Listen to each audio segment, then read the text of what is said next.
Got it? Trend के साथ चलना, trend is your friend. Reversal भी ट्रेंड के पास, अगेंस्ट में जाना है तो scalping, that's it, simple as that.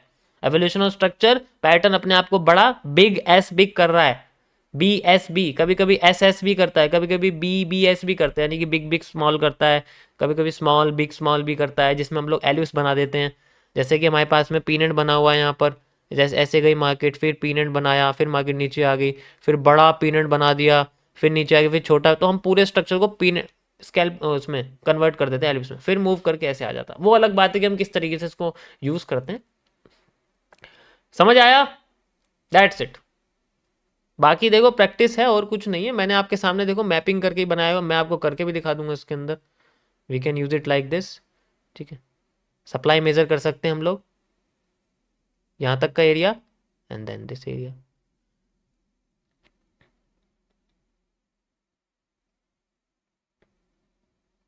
Area finished, all is gone.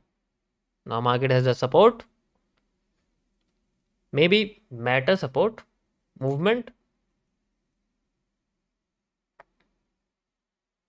And बड़े वाले के लिए वॉल्यूम बर्स्ट। बड़ा है ना ये तो बड़े वाले की तो बड़ा वॉल्यूम बर्स्ट होगा, छोटे वाले के लिए छोटा वॉल्यूम। 15 मिनट में देखोगे तो आपको दिख जाएगा। चलो ये बार रिप्ले हट जाएगा, बस इसमें देख सकते हो आप। उसके लिए वॉल्यूम बर्स्ट, और वैसे के लिए नॉर्मल।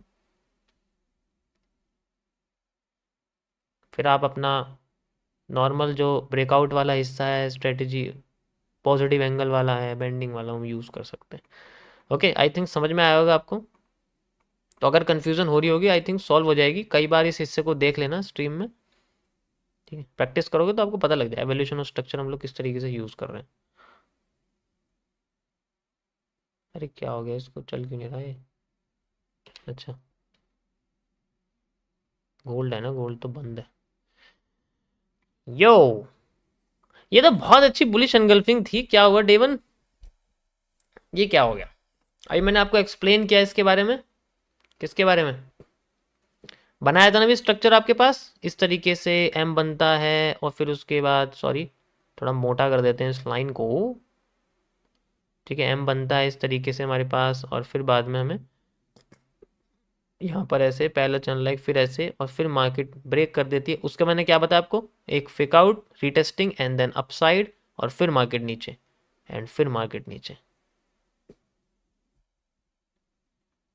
ओके, लेकिन ये भी रीटेस्टिंग ही होती है एक तरह की। मजा आया? ऐसी स्ट्रक्चर नहीं बने तुक्के से, ये घिस घिस के माउस का नीचे का हिस्सा घिस गया है, इतना घिसा है तब जाके ये स्ट्रक्चर समझ में आए हैं।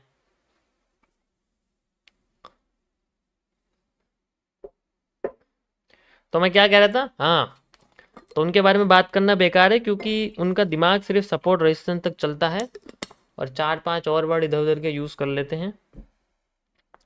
कुछ दिनों बाद तुम्हें ये क्यूएफएल और झंडे ही नजर आएंगे उनके, उस पर देखना। This is our reversal area, बस कलर भी सेम रख देंगे। QFL, this is a minor resistance, जैसे हम लोग माइनर रेजिस्टेंस भी कह सकते हैं। फिलहाल के लिए मैं इसको इनर रेजिस्टेंस कह रहा हूँ, ठीक है, सिंपल एज दैट।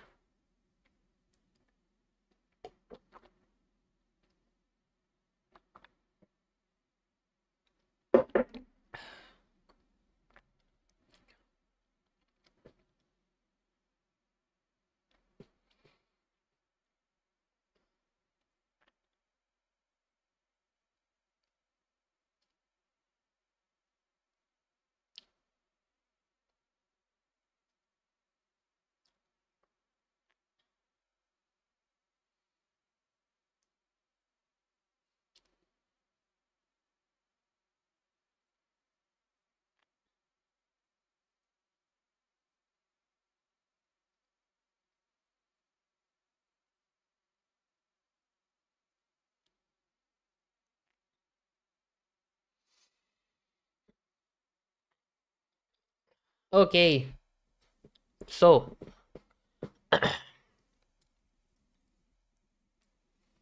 देखो जैसे कंपाउंडिंग के बारे में आपको मैं समझ रहा हूँ, आधे लोग क्वेश्चन पूछ रहे हैं इसके बारे में। तो जैसे हमारे पास ना कोई भी कंपाउंडिंग का एरिया आता है, मतलब कंपाउंडिंग मीन्स, कंपाउंडिंग का मतलब होता है कि हम लोग अपने एग्जिस्टिंग बैलेंस को किस तरीके से इंक्रीज करते हैं। तो जो कंपाउंडिंग है वो थोड़ा सा अलग तरीके से काम करता है। ठीक है। अब मैं अगर यहाँ पर करीब 10,000 रुपये, ठीक है, मेरे पास 10,000 रुपये है, ठीक है, मैं उसको यूज़ कर रहा हूँ।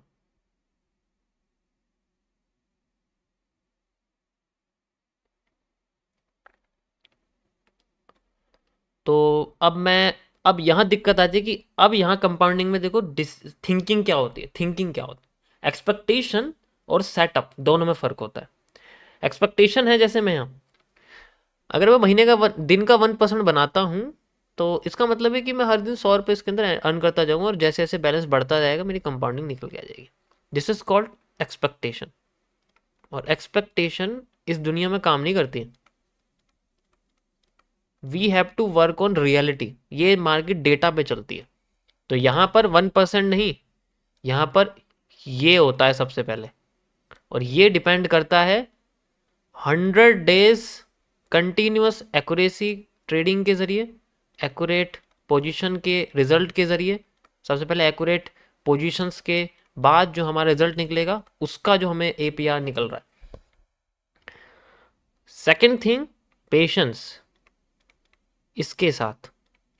Third things FOMO. फोमो छोड़ो, ये तो फालतू की चीज़ है, इसको मत देखो। पेशेंस के बाद आता है हमारा यू नो अवेबिलिटी कितनी है हमारी, हम कितना कर रहे हैं। तो मतलब नंबर या क्वांटिटी मैटर करती है कि कितनी क्वांटिटी है। जितनी ज़्यादा क्वांटिटी होगी उतना ज़्यादा इसके अंदर। क्वांटिटी का मतलब है, एक तो ये हो गया क्वांटिटी आपकी 100 ट्रेड, एक क्वांटिटी होगी आपकी आरएमएस के अंदर जो होती है, रिस्क मैनेजमेंट सिस्टम के अंदर होती है।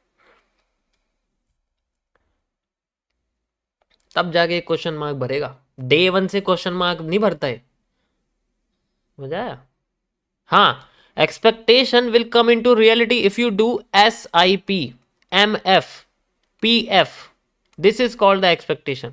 इसे हम लोग एक्सपेक्टेशन कहते हैं, क्योंकि ये पहले से जो स्टॉक एनालिस्ट होते हैं वो ऑलरेडी निकाल के बैठे हुए होते हैं कि हमारा जो प्रूडेंटल फंड है, किसी भी बैंक के स्टॉक का, किसी भी स्टॉक का, किसी भी जनरली किसी भी इंडेक्स का, उसका एक्सपेक्टेशन है कि साल का, 4 साल का, 3 साल का 22% मिलेगा, या फिर SIP करेंगे तो इस तरीके से वो हमें मिलेगा। तो ये एक्सपेक्टेशंस होती हैं, ये फिक्स रहती हैं, इनमें कोई चेंजेस नहीं होता। लेकिन हम बात कर रहे हैं, हम ये जब हम ये चीज़ें खुद करते हैं तो हम उसे सेट नहीं कर सकते, क्योंकि यहाँ तो आप एक कर रहे हो, वहां तो पता नहीं कितने लोग बैठे हैं सिर्फ एक स्टॉक को या किसी भी एक एसेट को सॉल्व करने के लिए।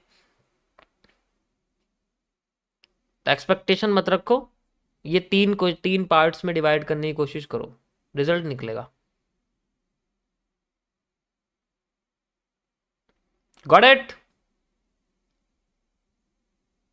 समझ नहीं आया?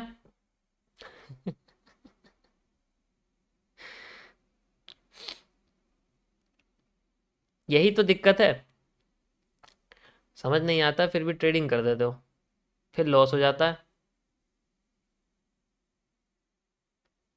दिक्कत आपकी स्ट्रेटजी में नहीं है, आपको अपने पैसों के साथ जो रिलेशन है उसमें।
सर मेरे माइंड में था कि चार्ट्स मुझसे सवाल कर